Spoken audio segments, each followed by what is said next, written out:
Hello बच्चों, आज का बेहतरीन टॉपिक कूलाम का नियम। एग्ज़ाम में आने वाला लगभग 80% बढ़िया प्रश्न कूलाम का नियम। तो आज हम इस पूरे वीडियो में कूलाम के नियम के बारे में अच्छी तरीके से चर्चाएं करेंगे और जो भी क्वेश्चन बनेगा इस पे हल करेंगे। तो देर न करते हुए जल्दी से कॉपी और पेन निकालिए और स्टार्ट करते हैं बहुत ही खूबसूरत टॉपिक, चमकता हुआ कूलाम का नियम, कूलम्स लॉ।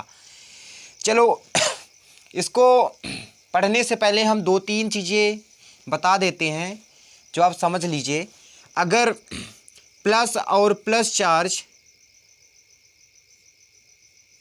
दोनों साथ में जाते हैं तो एक दूसरे को करते हैं प्रतिकर्षित करते हैं। क्या करते हैं? प्रतिकर्षित करेंगे, फेंक देंगे। माइनस और माइनस चार्ज रहेगा तब भी क्या करेगा? प्रतिकर्षित करेगा। लेकिन जब प्लस और माइनस चार्ज रहेगा उसको क्या करेगा? आकर्षित करेगा। मतलब कि इस बात से हमें ये समझ में आ रही है, जब एक समान चार्ज होता है तो कौन सा बल लगेगा? प्रतिकर्षण बल लगेगा। जब असमान चार्ज होगा तो कौन सा बल लगेगा? आकर्षण बल लगेगा। ये चीज़ आपको अभी ध्यान रखेंगे तो कूलाम नियम में आएगा। तो जब कूलाम नियम में ये चीज़ आएगा तो आपको समझ में आएगा। और एक चीज़ हम बता दे रहे हैं, एक आता है बिंदु आवेश आता है। क्या आता है? बिंदु आवेश। इसका मतलब भी समझिए क्या होता है। बिंदु आवेश मतलब होता है बहुत ही छोटा आवेश। समझ रहे हो? बहुत ही छोटा आवेश बिंदु आवेश बोला जाता है, जिसका ना तो आयतन होता है न ही क्षेत्रफल होता है। आप अब अनुमान लगा सकते हो कि ये बिंदु आवेश कितना छोटा होगा। ठीक है, तो इसलिए कुछ पॉइंट आएंगे, हम पहले ही इसके बारे में डिस्कशन कर ले रहे हैं कि प्रॉब्लम ना हो। तो चलिए देखते हैं। भाई 1785 ईस्वी में कूलाम ने ये नियम दिया था। कौन से सन में? 1785 ईस्वी में ये नियम दिए थे। कूलाम फ्रांस के वैज्ञानिक थे, इस सब दिमाग में रखे रहो। कूलाम जो थे कहाँ के वैज्ञानिक थे? फ्रांस के वैज्ञानिक थे। और इन्होंने ये नियम 1785 ईस्वी में दिया था। ठीक, इन्होंने क्या बताया पहले समझ लेते हैं। इन्होंने बताया कि जब हमारे पास एक समान या असमान चार्ज होगा, हमने माना चार्ज है यहाँ पे Q1 और Q2 चार्ज है। ठीक है, जो जिनके बीच की दूरी लगभग है R, ये चार्ज एक यहाँ पे मिले तो इनके बीच की दूरी क्या है? लगभग R। दो चार्ज रखे हुए हैं, Q1 Q2 है, जो R दूरी पे रखे हुए हैं। तो इन्होंने पहला ये बताया कि इनके बीच में ऑटोमेटिक आप बताओ, यहाँ प्लस है यहाँ प्लस है, तो इसके बीच में कौन सा बल लगेगा? तो आप कहोगे सर जी यहाँ तो प्रतिकर्षण बल लगेगा। तो वही कूलाम ने बताया कि इनके बीच में जो लगने वाला बल होगा F होगा, वो चार्ज का गुणनफल, दोनों चार्ज का गुणनफल करो, गुणनफल Q1 इंटू Q2, ये गुणनफल होगा। दोनों चार्ज के गुणनफल के अनुक्रमानुपाती होता है। एक चीज़ समझ लो कि अनुक्रमानुपाती मतलब क्या होता है। अनुक्रमानुपाती मतलब ये होता है कि बराबर होगा, ये चिन्ह ऐसे होता है। ठीक है, क्या होता है? अनुक्रमानुपाती होता है। एक शब्द और समझ लीजिए, एक को बोलते हैं व्युत्क्रमानुपाती। व्युत्क्रमानुपाती मतलब होता है उल्टा। ठीक है, ये भी जब समझते रहिए क्योंकि आगे आएगा। व्युत्क्रम मतलब उल्टा हो जाएगा। ठीक है, चिन्ह तो यही रहेगा लेकिन उधर क्या होगा? इन्वर्स करके लिखा जाएगा, कुछ भी होगा। तो पहले इन्होंने ये बताया जो फोर्स होता है, जो बल होता है, वो दोनों चार्जों के गुणनफल के अनुक्रमानुपाती होता है। ठीक है, उसके बाद इन्होंने बताया कि जो ये फोर्स होता है, इनके बीच की जो दूरी होगी, दूरी क्या है? R है। R का वर्ग करो, वर्ग मतलब स्क्वायर करो, तो क्या बनेगा? R square. R स्क्वायर के व्युत्क्रमानुपाती होता है। इनके बीच की दूरी जो R होगी उसका स्क्वायर करो, उसका व्युत्क्रम कर दो। अब बताओ R स्क्वायर का व्युत्क्रम क्या होगा? 1/R होगा। ये होगा क्या? 1/R स्क्वायर होगा। इन्होंने पहला यही तो बताया कि दोनों चार्जों का जो गुणनफल होगा वो बल के अनुक्रमानुपाती होगा। इन्होंने दोबारा ये बताया कि जो बल होता है इनके बीच की जो दूरी r होती है उसका वर्ग करो, वर्ग करके व्युत्क्रम कर दो, उल्टा कर दो कि 1/r² होता है। यही कूलाम ने बताया है। और क्या, अब ऑटोमेटिक इसको लगाओगे तो अब क्या हुआ, अब यहाँ से अच्छी तरीके से क्लियर करिए, एफ भी इसके बराबर है, ए भी एफ इसके बराबर है, तो हम लिख सकते हैं एफ अनुक्रमानुपाती Q1 Q2 बटे r²। ठीक है, ये चीज़ ऑटोमेटिक लिख लेंगे। समझ में आ रहा है ना। अब क्या हुआ, इस नियतांक को हटाया जाएगा तो हम यहाँ पे एक के मानेंगे नियतांक, तो एफ इक्वल होगा के Q1 Q2 बटे r²। यही होता है कूलम्स लॉ। आगे हम बताते हैं के वगैरह का वैल्यू बताएंगे, लेकिन पहले आप इसको समझिए, जब समझ में आएगा तब ऑटोमेटिक आप लिख लोगे। बात हो रहा था कूलाम का नियम, तो आप कहोगे यह नियम 1785 में दिया गया है, जो फ्रांस के वैज्ञानिक कूलाम ने यह नियम दिया है। इन्होंने बताया कि जब हमारे पास कोई बिंदु आवेश होते हैं, स्थिर बिंदु आवेश होते हैं, या तो एक समान होगा या तो असमान होंगे, तो उनके बीच में लगने वाला आकर्षण या प्रतिकर्षण बल होता है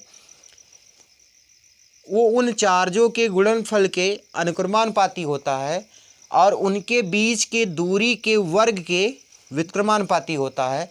जब इनको मिलाते हैं तो हमको एक कांस्टेंट मिलता है, के मिलता है। ठीक है, इतना आप लिखिए, लिख लिए हो। तो अब क्या हुआ, जब के मिला, देखा जाए,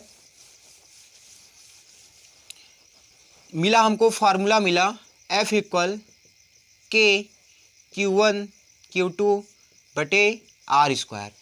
तो यहाँ पे आप लिखिएगा के एक नियतांक है, के एक नियतांक है जो आवेशों के बीच के माध्यम पर निर्भर करता है। ये बहुत ज़्यादा इम्पोर्टेंट पॉइंट है कि एक नियतांक है। जैसे यहाँ पे Q1 लिए थे, यहाँ Q2 लिए थे हम, ऐसे था। ठीक है, तो के एक नियतांक है जो आवेशों के बीच के माध्यम पर निर्भर करता है। मतलब इसके बीच में माध्यम कैसा है, पानी है कि हवा है कि कागज़ है कि लकड़ी है कि तावा है कि लोहा है कि किस माध्यम में रखा हुआ है, इसके बीच में कुछ है तो नहीं, उसके ऊपर डिपेंड करेगा। मतलब अलग अलग चीज़ के लिए के का मान क्या होगा, अलग अलग होगा। तो कुछ के का मान हम यहाँ बताते हैं। कहते हैं कि वायु व निर्वात के लिए, वायु व निर्वात के लिए जो के का मान होता है 9 × 10⁹ न्यूटन मीटर स्क्वायर पर कूलाम स्क्वायर। ये होता है वायु व निर्वात के लिए। अगर बीच में हवा रहेगी, वायु रहेगी, कोई भी चीज़ नहीं रखा होगा, मटेरियल नहीं रखा होगा, तो के का मान ये होता है 9 × 10⁹ न्यूटन मीटर स्क्वायर पर कूलाम स्क्वायर। कभी कभी के का मान, कभी का इसको भी लिखा जाता है के का मान के इक्वल 1/4 पाई ε0 भी के का मान लिखा जाता है। ठीक है, हम के का मान यहाँ पे 1/4 पाई ε0 भी लिखते हैं। ठीक है, जहाँ पे पाई तो आप जानते हो, पाई नियतांक होता है, पाई का मान कितना होता है 22/7 होता है, ये तो क्लियर ही है। एप्सिलॉन जो नॉट है, एप्सिलॉन नॉट है, इसको बोलते हैं निर्वात की वैद्युतशीलता बोलते हैं, निर्वात की वैद्युतशीलता बोलते हैं। अगर कोई पूछा ये बताओ भाई एप्सिलॉन नॉट क्या है, तो आप कहिएगा निर्वात की वैद्युतशीलता है। और जिसका मान होता है, इसका मान भी होता है 8.85 × 10⁻⁻12 कूलाम का स्क्वायर पर न्यूटन मीटर स्क्वायर होता है। ये बहुत ज़्यादा इम्पोर्टेंट है। ई नॉट का मान समझ रहे हो, ई नॉट का मान ये होता है 8.85 × 10⁻⁻12 कूलाम का स्क्वायर न्यूटन मीटर स्क्वायर। ठीक है, और के का मान क्या होता है, माध्यम के ऊपर निर्भर करेगा भाई, सीधा बता दिए हैं। वायु व निर्वात के लिए के का मान ये होगा, कोई दिक्कत नहीं है। लेकिन अलग कोई माध्यम आएगा तो उसके लिए क्या होगा, अलग हो जाएगा के का मान। तो कूलाम का नियम हमको तो समझ में आ गया है कि कूलाम का नियम क्या होता है, स्थिर बिंदु आवेश पे निर्भर करता है। ठीक है, जो स्थिर बिंदु आवेश होते हैं वही है, उनके बीच में जो बल लगेगा वही क्या है, कूलाम का नियम है। तो ये नियम सिंपल तो है लेकिन बहुत ज़्यादा इम्पोर्टेंट है, ये समझना पड़ेगा। तो ये चीज़ आप लिख लिए हो।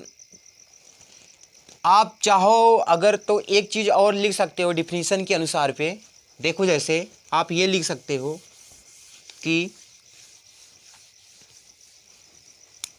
ब्रैकेट में लिख लीजिएगा, इस नियम के अनुसार,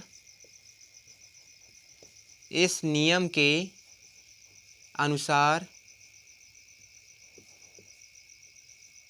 दो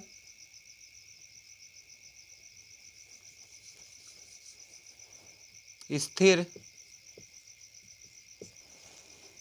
बिंदु आवेश के बीच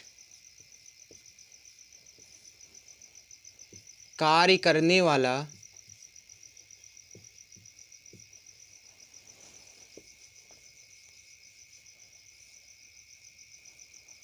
आकर्षक बल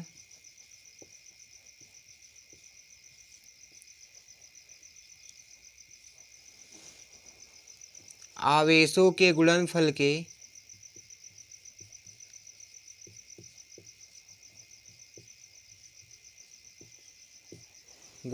के अनुक्रमानुपाती होता है।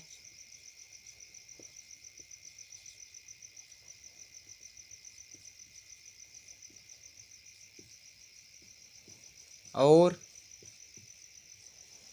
दूरी के वर्ग के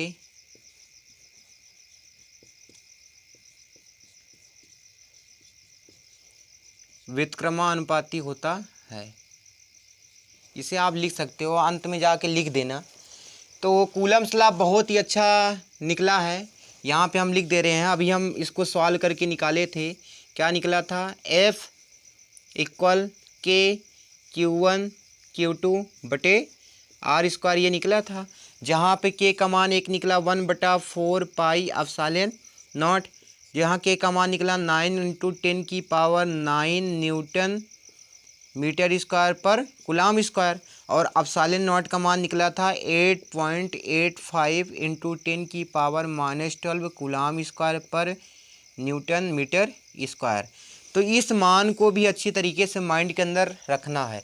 और के एक नियतांक होता है जो क्या करता है, अलग अलग चीज वस्तुओं के लिए इसका अलग अलग मान होता है। ये माइंड के अंदर फीडबैक कर लीजिए, माइंड से पूछ लीजिए क्या तुम्हें समझ में आया कि नहीं। नहीं समझ में आया तो एक बार या दो बार लगातार रिवीजन करिए। कोई प्रॉब्लम हो आप इनबॉक्स में मैसेज कर सकते हो और अच्छी तरीके से समझ सकते हो।